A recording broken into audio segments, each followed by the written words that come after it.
Hello, denizens.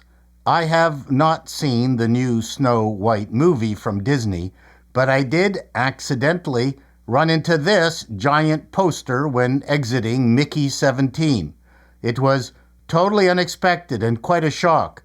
Parents were covering the eyes of their kids and dragging them past the illustration featuring the severed lower extremities of little people. Actually, I believe those are the seven dwarfs lifting this heavy billboard. Once again, immigrant labor is forced to do the bidding of the entitled. Were they whistling while they were hoisting? You can see that the evil queen is staring straight out at us. Although I'm not getting an evil vibe, I'm getting more of a, "Hey, you in that knit sweater, you look pretty hot. Would you like to share a bottle of Manischewitz?"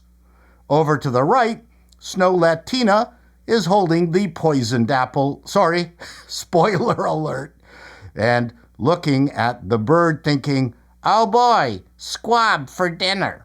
Of course, this is going to be a horror movie or perhaps a horror of a movie. It doesn't help that Rachel Zegler has been given Javier Bardem's haircut from No Country for Old Men.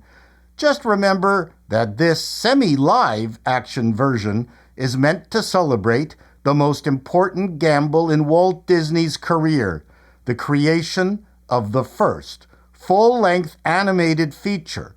Walt mortgaged his house, sold his car, and borrowed money on his life insurance to complete it.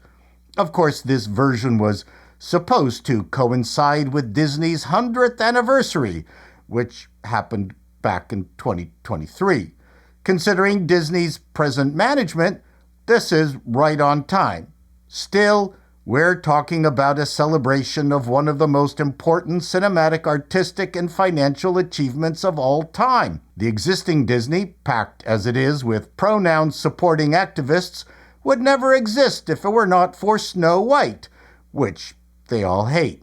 And we here at Call Me Chato are certain that Disney has pulled out all the stops, used every ounce of its remaining experience and talent to match that seminal success with this semi-live action version. To have done less would be insane, right? Let's quickly review some of the successes of the original animation. Adjusted for inflation, Snow White and the Seven Dwarfs grossed an estimated $2,300,000,000. This makes it the highest-grossing animated feature film of all time. We're pretty certain the new Snow White will easily match that.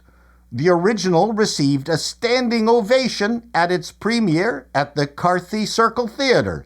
Regarding the new version, walking out in the middle of it does not constitute a standing ovation. The original ran for 27 weeks all over the world. Disney is hoping for a solid 27 hours with the new one.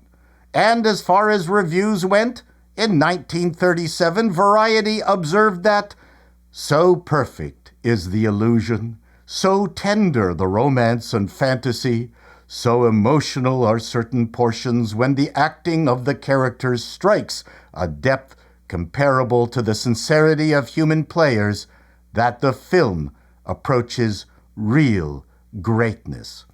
We expect no less a Rotten Tomato score for Rachel and crew. And let's not forget about merchandising. Snow White and the Seven Dwarfs was a merchandising monster. We predict that the new movie will leave patrons so emotionally stricken that they won't be able to bring themselves to buy anything. Such is greatness. And so we leave the Cineplex Burlington Silver City and await March 21st to watch history repeat itself. And by that we mean Pearl Harbor. Till next time, denizens, be seeing you.